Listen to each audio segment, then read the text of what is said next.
as far as options are concerned, Mr. Gaddafi is still so-called listening to the United Nations or the international community. One, do you consider him still the president or ruler of Libya? And two, how long do you that thing going on up there? A reason why I watch that stuff is because there's no commercials.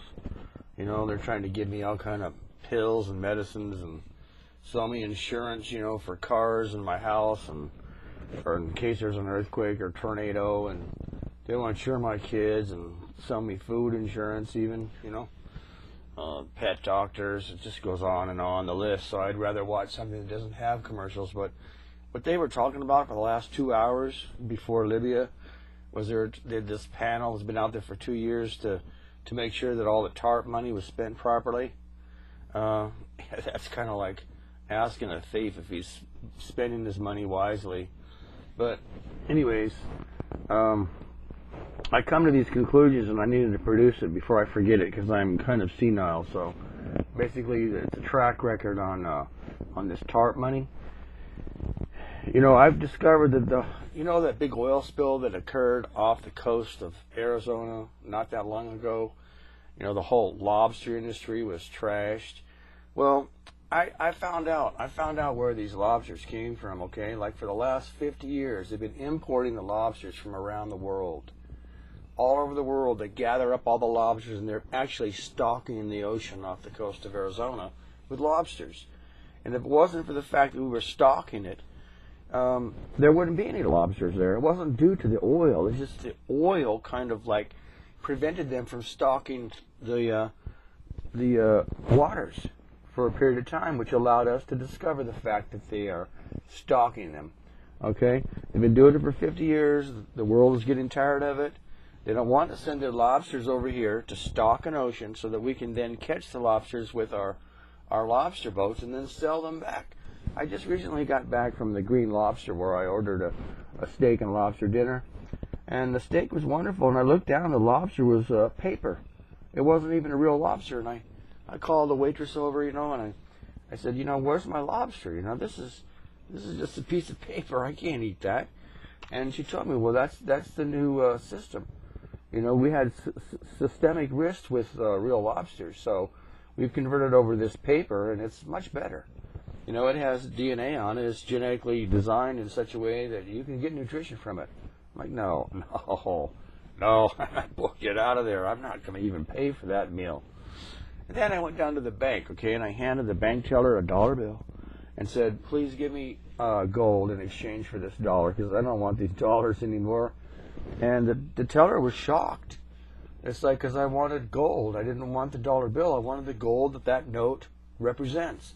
And they couldn't do it. They don't have a breakdown for a dollar bill to buy gold. I'm not sure what the price of gold is nowadays, but it's not $1 for an ounce, okay, anymore. See this picture right here? You can probably see it. It's like for a troy ounce of gold, you know what, like $1,500, you know? So I did. I went back to the teller later. I had $1,500, you know. I pulled out of my savings account. I brought it down there and I gave her $1,500. Or showed her $1,500 and said, you know, now I want an ounce of gold. You can't do it. It's just, we don't do that. That's not what we're all about. So I went back to the library to, you know, check out some lobsters so I could get something to eat, you know. Anyways, the bottom line is it's a big mess. It's a real big mess. The world doesn't want our lobsters anymore. You know, they're going to keep them themselves and they're going to use their own lobsters, and we're going to be out of luck because we're not stocking the coast of Arizona anymore. And that's the bottom line. But there is a solution. And the solution is that the Sharia law, we need Sharia law in this country, because with Sharia law, you will have order, you know. So I went to look, okay, I did. I went to look to see what is Sharia law. And so what I discovered is that Sharia law deals with a lot of topics. It is addressed by secular law. It includes crime, politics, economics, as well as personal matters such as sexuality, hygiene, diet, prayer, and fasting. And where it enjoys official status, Sharia is applied by Islamic judges or or some other word I can't pronounce, and the imam, which has varying responsibilities depending on the interpretation of Sharia.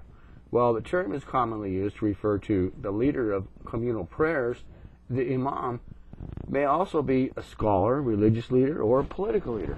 Now, to me, that's a total solution. The only problem is Allah and Sharia law is kind of harsh as far as I'm concerned. And I'm used to God's law, you know. No, to me, God is Jehovah because I'm like a Christian. And Sharia, it's kind of like Muhammad, you know. So I had to go back and look at Muhammad for a second. And what I discovered with Muhammad is that he came about being born later on than some of these other things that were established earlier on. So I'm going to show you that, if I can find it, okay? Look at this down here, okay? Origin, according to Muslims, okay? Sharia law is founded on the words of Allah as revealed in the Quran and traditions gathered from the life of the Prophet Muhammad, who was born 570 CE in Mecca, a trading city in the Arabian desert. In addition to being a center of trade on the caravan routes, Mecca was a place of pilgrimage for Arabs and many beliefs. The focus of religion in Mecca was the Kaaba, a stone building believed to have been built by Adam at the beginning of time, and then rebuilt by the prophet Abraham and his son Ishmael. Well, I know about Abraham, and I know about Ishmael, and there's a whole lot of people that know a lot more than me about all that stuff. But Mecca was inhabited a pagan tribe with some Jews and Christians among them. Muhammad was orphaned at an early age and came under the protection of his uncle, and he grew up, etc., etc., etc. And then, like,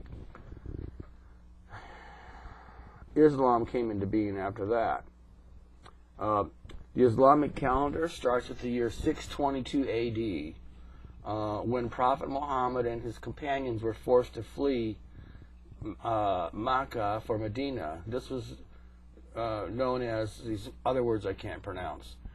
Okay, but you know, I was thinking about a 570 AD. That AD, I think, represents after the death of Jesus Christ. You know, he was, in theory, he was crucified and died, and then he came back to life several days later, and due to that incident, politically speaking and in principle, he basically saved the world from eternal death by doing that. And then several hundred years later, around 325 AD, there was this guy named Constantine, and he kind of like ruled over the major empire of the world at that time, and there was conflict between pagans and these Christians who came out of the early reign of fire. You know, they're on fire for God because they saw what Jesus did on earth, and those folks didn't get along with the pagans at all. So Constantine kind of pushed them together, you know, and the amalgamation of Christianity with paganism was the birth of Catholicism, actually. And so that went on for like throughout the whole Dark Ages, you know, where that was not a good period of time, really. It was kind of bad if you ever read a book called Christian Book of Martyrs. But so then we come up to today, okay? And today you've got Allah and you've got the Pope, and they've got different points of view between themselves. And so I think the solution to this problem with the paper lobster, see, because ultimately the White House is going to be kind of like an Islamic center with an imam. That is a solution to our coming crisis that everyone talks about. That panel I was watching up there with the TARP money, $25 billion to make sure the thieves were spending it properly. Well, their solution ultimately is going to be some form of Sharia law. It's the solution, but it's really jacked up. And so the Pope, you know, he's going to come over and make peace with whoever's running our country, and we'll all be brothers.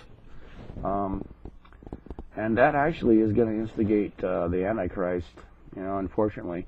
My action plan is, if I run into a guy who is a believer in Sharia law and he still has a reason to listen, then I'll talk to him about my belief in God's law, which is a little bit different, because I don't stone people to death when they commit sin. It's not my place to do that.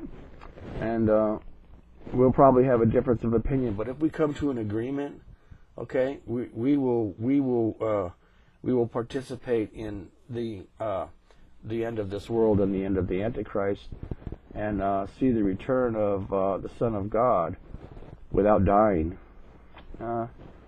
Well, so anyways, all that's true except for the paper lobster.